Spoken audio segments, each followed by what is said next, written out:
આણંદ જિલ્લાના સોજિત્રા તાલુકાના ખણસોલ ગામનો એક ખેડૂત બની રહ્યો છે અને ખેડૂતો માટે પ્રેરણા સ્ત્રોત. બાપ દાદાની પરંપરાગત જમીન પર હવે કરી રહ્યો છે આધુનિક ખેતીનો નવો પ્રયોગ. ડ્રેગન ફ્રૂટની ખેતી દ્વારા ખેડૂતે કમાણી સાથે જ કુદરતી ખેતીનું પણ જીવંત ઉદાહરણ પૂરું પાડ્યું છે.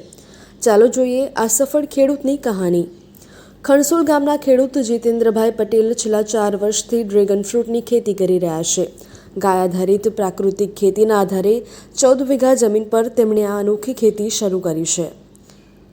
આ ખેતીની શરૂઆતમાં આશરે 3 થી 3.5 લાખનો ખર્ચ થાય છે, જ્યારે 2 છોડ વચ્ચે 5 થી 8 ફૂટનું અંતર રાખવામાં આવે છે. 1 વીઘા જમીન માટે લગભગ 250 જેટલા સિમેન્ટના પોલ નાખવામાં આવે છે. જીતેન્દ્રભાઈના જણાવ્યા મુજબ ખેતીમાં તેઓ જીવામૃત, બીજામૃત અને ઘન જીવામૃત જેવા પ્રાકૃતિક દ્રવ્યો જાતે તૈયાર કરે છે અને ટપક સિસ્ટમ મારફતે સીધા છોડ સુધી પહોંચાડે છે. ડ્રેગન ફ્રૂટની ખેતીમાં શરૂઆતના 2-2.5 વર્ષ પછી ફ્લાવરિંગ શરૂ થાય છે અને ત્યારથી ફળ ઉત્પાદન શરૂ થાય છે. પ્રથમ વર્ષમાં એક છોડ પરથી આશરે 3 કિલો, બીજા વર્ષે 5 કિલો, ત્રીજા વર્ષે 7 કિલો અને ચોથા વર્ષે તો 10 કિલો સુધીનું ઉત્પાદન મળે છે.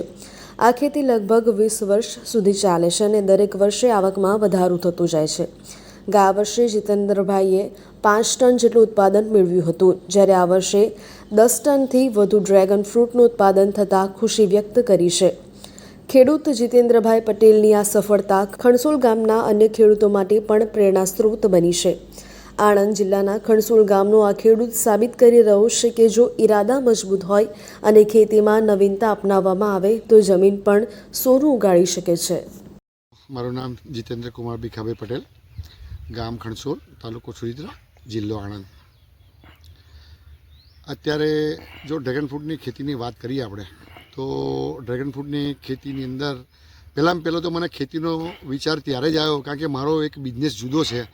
પણ કોરોના સમય આવ્યો તો કોરોના કાળે ઘણું બધું શીખવાડ્યું. તો કોરોનાના ટાઈમમાં મને ખેતીનો વિચાર આવ્યો. તો ખેતીનો વિચાર આવ્યા પછી હું મારા મિત્રને મળી, ઉમેશ કબાડેને, અને અમે એક મોડલ બેઝ ફાર્મિંગ કરવાનું વિચાર્યું. તો પહેલાં જમીનનું સોઇલ ટેસ્ટિંગ કરાયું, પાણીનું પૃથ્થકરણ કરાયું, અને પછી અમે short term, medium term, long term 3 પ્રકારના અમે ક્રોપ કરવાનું વિચાર્યું. તો શોર્ટ ટર્મ ક્રોપની અંદર કોઈપણ શાકભાજીની ખેતી, ફૂલોની ખેતી, મીડિયમ ટર્મની અંદર બાગાયતી ખેતી. તો બાગાયતી ખેતીની અંદર અમે ડ્રેગન ફ્રૂટ સિલેક્ટ કરેલું છે. અને ત્રીજું જે છે એગ્રો ફોરેસ્ટ્રી, એટલે લોંગ ટર્મ, એટલે કોઈપણ ઝાડ. તો આજે આપણે બાગાયતી ખેતીમાં ડ્રેગન ફ્રૂટની વાત કરીએ તો મેં અત્યારે ટોટલ 14.5 વીઘાની અંદર પ્લાન્ટેશન કરેલું છે. જ્યારે મને શરૂઆત કરી ખેતીની ત્યારે મેં પહેલાં 1000 પોલથી ડ્રેગન ફ્રૂટનું પ્લાન્ટેશન કર્યું હતું.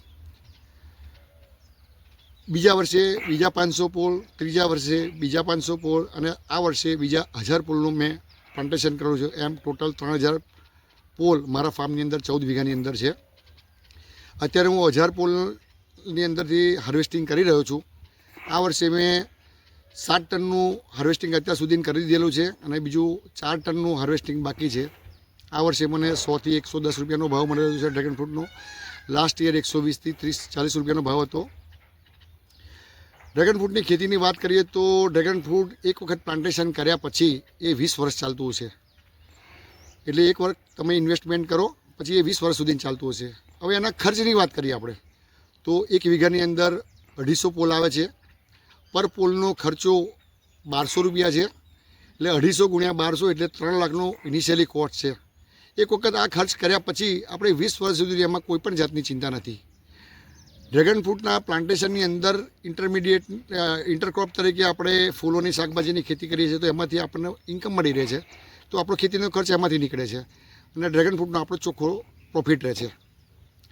હું અત્યારે પ્રાકૃતિક ખેતી કરી રહ્યો છું, જેની અંદર જીવામૃત, ગૌકૃપામૃત 10 બનાવી રહ્યો છું. ડ્રેગન ફ્રૂટની અંદર સરકાર ખેડૂતોને ઘણી બધી સહાય કરી રહી છે. મેં પણ અત્યારે સરકારની સબસિડીનો લાભ લીધો છે. સરકાર 1 હેક્ટરની મર્યાદાની અંદર 3 લાખ રૂપિયા સબસિડી આપી રહી છે. એટલે આપણે સરકારનો પણ સબસિડીનો લાભ લઈ શકીએ છીએ. સરકાર ઘણું પ્રોત્સાહન ખેતીને અત્યારે આપી રહી છે. તો સરકાર જે કંઈ સબસિડી આપી રહી છે એનો સાચો લાભ અત્યારે અમે લઈ રહ્યા છીએ અને એનો ઉપયોગ કરી રહ્યા છીએ.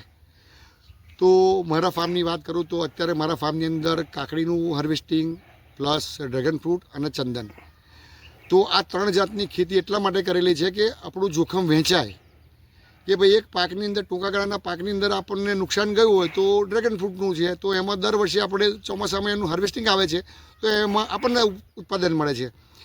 એટલે આપણને ક્યાંકથી ક્યાંક મળી રહે છે. કોઈ વધારે વરસાદ પડી ગયો તો ટૂંકા ગાળાનું ક્રોપ આપણું નુકસાનમાં જાય, પણ બીજા પાકની અંદરથી આપણને એમાંથી વળતર મળી રહે છે અને ખોટ જવાના ચાન્સીસ નથી રહેતા.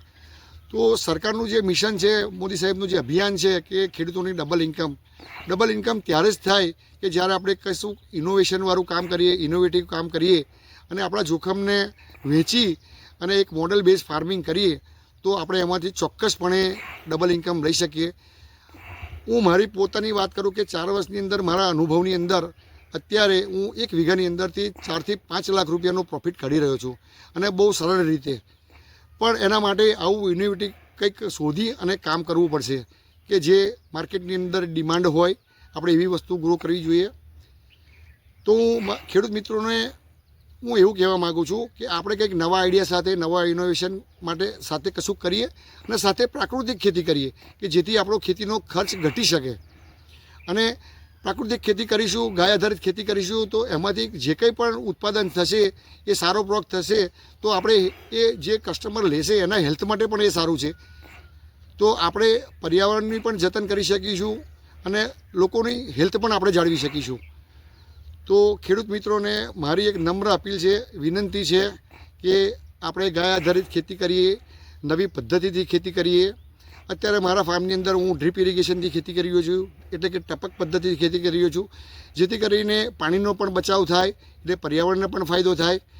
તો આ બધા જ પરિબળોને આપણે જો સંયોગી લઈએ તો આમાંથી આપણને પણ ફાયદો છે, પર્યાવરણનો પણ ફાયદો છે, અને આપણી ઇન્કમ જે છે એ પણ આપણને મળી રહે છે અને આપણું જોખમ પણ ઘટી જાય છે.